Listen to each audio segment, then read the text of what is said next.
Welcome to Founders Future, a podcast powered by Closers.io, where we dive into the journeys of innovative entrepreneurs and explore the road ahead of them and their companies. I'm your host, Olivia Salmons, and in each episode, we'll uncover the stories behind impactful ventures, the challenges faced along the way, and the strategies driving their future growth. Today, I'm very excited to be joined by Vanessa Sotomayor, a life and leadership coach and founder of the Well Held Life Coaching, where she works with companies and women leaders to reduce burnout, strengthen emotional resilience, and navigate high-pressure careers with sustainability. Drawing on her background in corporate environments and her work with high-performing, often quite achieving women, she helps clients turn confidence into concrete career moves rather than surface-level mindset shifts. Vanessa's work centers on giving ambitious women practical tools to set boundaries, realign their energy with their values, and make bold changes even when their organizations are slow to evolve. Vanessa, welcome to Founders Future. Thank you so much for joining me here today. Thank you for having me. Hi. It's a pleasure to have you here. I'm very much excited to dive in and learn a little bit more about your journey. So, Vanessa, with all of my guests, I do like to start at the beginning. So if you don't mind briefly taking me back to what it was you was doing before you started up Well Held Life Coaching, and then from there, what was the motivation behind it? So I started my career in 2005 back in Puerto Rico, and it lasted 20 beautiful years. But I did the same thing. It was flooring commercial sales in the industry of construction. It was a very high pressure, urgency driven industry, which at the end burned me out. And so now I am here to guide women in their own journeys to avoid burn. Did I lose you? Okay. Yeah. To avoid burnout by learning how to trust themselves internally. So I realized how, I'm sorry, I'm sorry. Take Okay. your time. No worries at all. Take your time, please. Okay.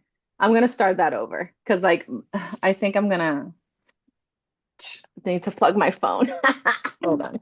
Okay. Oh no, sin Yeah. batería. Yeah. Yep. So hold on. Let me figure this out. Yeah, the low battery popped up and I'm like, uh-oh, it No, it damn it. messed me up. Yeah, I'm so sorry. You're all good. You're all good. We got time. Do not I worry. was I was counting on the friggin' computer, so okay. Technology when we need it is never there, right? I know. It's Okay, let like, me what's wrong with see. this stuff? Don't allow. Let me see if this is okay. I just don't want this to fall on me. Goodness. Okay. Uh, by the way, where did you get that introduction that you just did? Because I didn't I see. wrote it. I wrote Okay. it. Is it Okay. bad or? No, I mean, no, it's good. It has Okay. evolved a little bit since then, Oh, but it we can works. dive into that throughout then, obviously. Okay. Perfect. Okay. So, okay, I think I'm settled now. Okay. I'm gonna start over. Okay, perfect. Do you want me to ask you the question again, or do you know where to go from? Sure, go ahead. Yeah. So, so Vanessa, with all of my guests, I do like to start at the beginning of their journey. So, if you don't mind briefly taking me back to what it was you was doing before you started up Well Held Life Coaching, and then from there, what was the motivation behind it? Okay. So yes, I started in 2005 my career in commercial flooring in the industry of construction, which is a very high pressure, urgency driven industry. Hmm. I I went on this journey for 20 years, and when I was fired from my job, it's when I realized that I had outsourced my sense of safety and worth and value to this job and to this paycheck. In that Hmm. moment, I realized how much work I needed to do on myself to be able to move forward. Because the easy thing would have been for me to just jump into another job, into another safety paycheck job. Right. And I decided to pause and to listen to my internal wisdom, which is now what I offer women everywhere. To listen to my internal wisdom and ask myself, what do I really want to do? Because when I realized that I didn't know who I was without this job, I knew something had to change. And I knew that I deserved something better that was fulfilling and energizing and something that I was really wanting to do instead of having followed that expectation from society and family and the noises, the outer shit. Sorry. You're okay. Um, see the here's where I twist the words. Dime en español si quieres, no pasa nada. Um, La influencia, those external influences that sometimes guide our decisions. So that is what drove me to start working with women empowerment and coaching and now speaking. I can completely understand, and I feel like maybe a few listeners paying attention that will very much resonate with your story as well. I feel like within that corporate environment, you give a lot of your time, a lot of your effort, and then it gets cut off short halfway through, whether that's your like choice or not. You know, it is that sense of like, as you said, the pressure from outside the world, outside of society as to what we've been told to do, you know, it is to go and get that job, build that career, have that white picket fence, and that's what you're meant to do, you know. But I feel like, as you say, the more you kind of get into it and you realize if that's not what your version of success is, it's very draining and it's very demoralizing. And you do need to really like take your time to recenter yourself and then find out what you want to do next. So, obviously, with Absolutely. that being said, what was that kind of into the journey? Did you always want to be an entrepreneur, or did that just evolve as you found that you needed to heal a little bit of yourself and then want to help other people along the way? To be fully honest, I had no idea that this was even a possibility for me, which is the sad part of it. I think many of us don't even know our potential, don't even know what opportunities there are for us, what our avenues are, what other work can we bring into the world. We Many of us are in this just routine autopilot structure and we don't question everything. And I didn't even know that this was something that I could do, that I wanted to do. It wasn't until all of that happened in the end of my career that I really did the self exploration and the healing around it, because that is really what it took for me to pause instead of reacting to life. And this is what I now lead other women in like, instead of reacting to life, pause and decide different. Like, I can choose different. Yeah. Oh, I didn't, like, why didn't I think of that before? I was leaning on this steadiness of the paycheck, but I could do anything that I want to do. The potential is limitless. And so, but it did take a lot of breaking those limiting beliefs, that doubt, the fear, and just betting on myself and trusting myself. Yeah, and it really does. And it's so much easier sitting here and saying, like, this is what you do. It takes a lot of work and a lot of energy to do that and put it back into yourself. And it is like, as we said before, you know, it's that societal pressure that makes us feel like it gives you that imposter syndrome. It makes you feel like that's all you're kind of meant for in life and that's what we should be doing. And when you go against the grain, you do Mm, question yourself and you do feel like, why has no one taught me this in life? Why has no one expressed that I can do whatever I want to do, you know, and it's your life. And I think when that kind of clicks, as you say, that's when that journey kind of starts and you can keep moving. So yeah. let's dive into well-held life coaching a little bit more, just so the listeners can have some context moving forward. So, Vanessa, at this point in, who would you say like is your ideal client? Like, who would you very, very much love to work with the most? And then from there, how would you help them, and how would you support them along their own journey? So right now, my ideal client is the woman that looks like she has it all together, but is silently falling apart. That is my ideal client. The woman who knows and has the question of what more is there for me? Is this it for me? And she has it all. She has, like you said, the picket fence. She has the fancy job. She has the relationship. She has the family. But there's something that she knows is missing. She just doesn't have the language for that yet, but she knows it. That is my ideal client. The one who is ready to make change, the one who knows that there's something that she's not exploring yet, but she doesn't have the language for that yet. Yeah, so as you say, like on paper, everything looks amazing, but there is something within them that's missing or lacking they need to go and chasing. Yeah. So, with all that being said, like, what is it like to work with you, Vanessa? You know, what is your style of coaching, and how is it you help women just unlock themselves and find what they're looking for? Working with me, I can't say because I think like you would need to ask somebody else, but what you can expect is true guidance. I think there's a lot of coaches and therapists. I'm not by no means a therapist, but I think there's a lot of people out there that guide you to what they believe is the correct Mm. avenue, the correct choice. I lead from a place of, you know, the right answer. I just help you uncover it. So the core of my work is how can you trust yourself? I tell a lot of people and clients, I'm not going to give you advice. The advice that I'm going to give you is that I'm not going to give you any, don't take any advice. Listen to yourself because the body always knows. We know, and it's I pull that out of the people I work with. I help you access that inner safety and that inner trust so you can decide for yourself, because essentially you know what's best for you, nobody else does, and I just help you get there. Yes, and I love that approach. As you say, it's not so much telling people what to do or live or leading them how they should live their life. It's maybe like asking the right questions and they're in full control. They realize it themselves. It's just that guiding support that you provide them. As you say, Mhm. especially within therapy, that I suppose for me that's the difference between coaching and therapy is that you're very much setting a man up to fish, so they can go on Yeah. forever and they don't need your support. Within therapy, you can kind of get kind of stuck in the ruts and moving around. So yeah, when you Yeah. are ready to take that step, like Vanessa is there to help you along the way. And do you work with them on a one-to-one level? Or like what is the offers that you provide to them? So the business has evolved. I started one-on-one, and now I am very deep into speaking and developing these relationships and workshops. I see this evolving in many, many different ways. And most recently, I have been invited into the construction industry again, which is something that I wasn't exactly planning for, but what a beautiful full circle moment it Right? has been. So yes, my spaces are it started as one-on-one. Now I'm very devoted to speaking and workshops, and I'm being invited into new industries that I wasn't exploring before with mixed rooms. So it's not only women now, Right. which I absolutely love.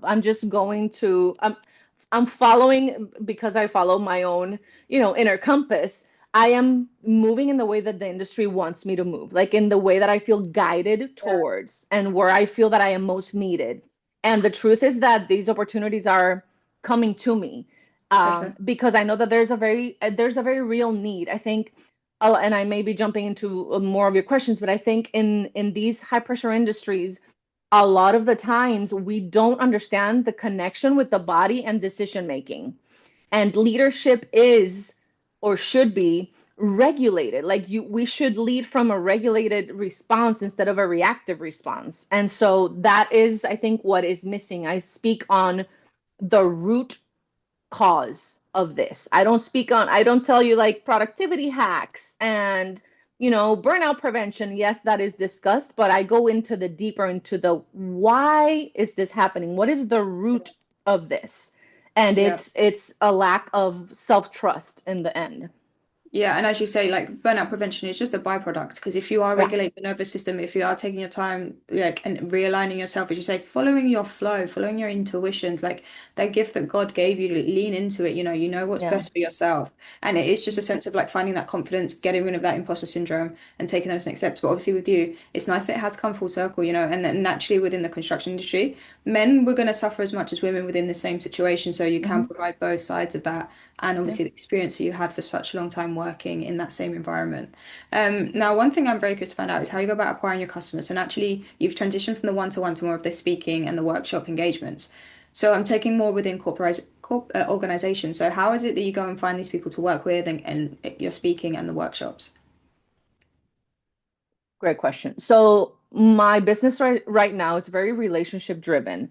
Okay. I so it is totally my job to nurture the relationships that I have right now, my existing relationships, and the relationships that are built in the rooms that I speak in. Mm-hmm. So to be fully honest, and I don't know if this is by the grace of God, of the universe, or the powers that be, but I have been very fortunate in the sense that I have been invited into these spaces. I I know a few people and they have supported me through this, but otherwise it's referrals, word of mouth, and the connections that are built in the rooms where I'm actually using my voice and speaking on these topics and then nurturing those relationships. From them more come. So Yeah. that is how it has As worked you thus say, like far. watering the plant, and then from there it blossoms. And as you say, Yeah. it's you get yourself in the right rooms, and it could be from luck, it could be forever, but in my opinion, it's definitely from just the presence that you bring to a room. I'm even speaking to you now for 10 minutes. I can feel it through a screen. It is the sense of like when you're in the right room with people, they will connect with you. And it's just putting yourself out there and making sure you're being heard. Do you Yeah. utilize like social media in any way? Maybe just like increase your ecosystem and even get the knowledge out there for people that you are there when you need them. Yeah, I stepped out of LinkedIn obviously when I lost my job. I'm like I'm figuring it out. Let me see Go for where I land it. here. So yes, I recently am back on LinkedIn. I have used Instagram a lot, especially to document my whole healing journey. Yeah, So yeah, I have ways for outreach. I'm also a student of the speaker lab, so I have leads. I have a community. I have a whole nice. ecosystem, but I am right now focused on developing the St. Louis market for me. And so after I get enough reps and enough experience here in St. Louis, I plan on branching out. But I'm already branching out. It's just like how it has naturally evolved. But Yeah. that is the plan right now. That's the And focus. yeah, and I get it. And that's the beautiful aspect. So as you say, focus on your local area first, that ecosystem you can Mhm. really be influencing on. And then from Yeah. there, documenting your story online is amazing because I feel like people will resonate with your story. They'll resonate with like their self in you. So it's a beautiful way to organically grow as you take those next steps. As you say, just reaching wider people is a beautiful way to do it. And I Yeah. suppose, what are your ambitions or your goals for the company moving forward? Like where, say for the next 6 to 12 months, like where do you see yourself? What are the goals or the targets you're hopefully looking forward to achieving? Well, for 6 to 12 months, I want to obviously keep speaking. So I want to have at least two speaking engagements per month. That is the goal. But I want to also offer workshops, and eventually, I'm currently now developing leadership cohorts. So continue the group work, especially for leaders and organizations. That is the goal in the next 6 to 12 months. Focus on the speaking and all of these group engagements. After that, to be honest, I would want this work to spread globally. I think this is completely necessary. I think it's something that Me we too. often don't talk about. There's something very real about the body giving us the signals that we often ignore as women specifically. But these decisions show up in leadership all the time. Like the decision shows up in the body before it shows up in the behavior. And a lot Yeah. of people are not putting two and two together yet. And the truth is that it is not a quick fix. I know a lot of people are looking for quick fixes, and that is obviously very attractive. But at the end of the day, they're not sustainable.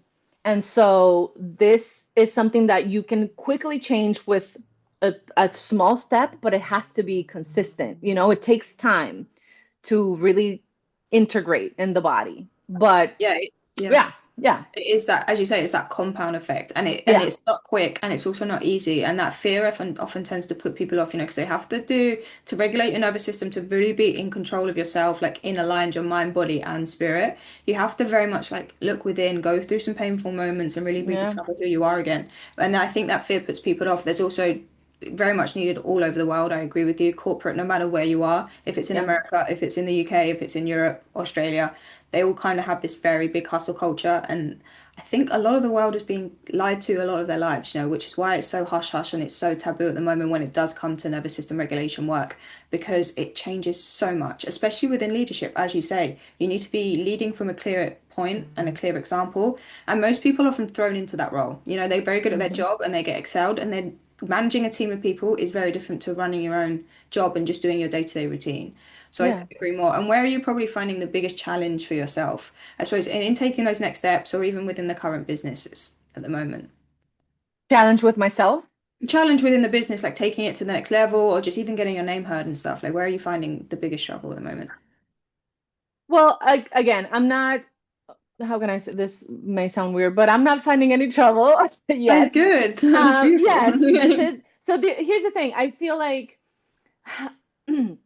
because nervous system regulation and being mindful of my body and my nervous system space is so important for me, and Yeah, it's the work that I teach and guide others with. It is very important for me to build a business that is sustainable and beautiful. runs at my pace, right? So I can go ahead and say like, oh, I'm having trouble getting gigs, or I'm having trouble with the outreach, or I'm just moving at my pace. Therefore, it has been fitting very beautifully in my life, and it has been evolving very organically. So I right now, no complaints. um are there challenging moments? Absolutely. Are there moments where I've said I quit, I don't want to do this anymore? No.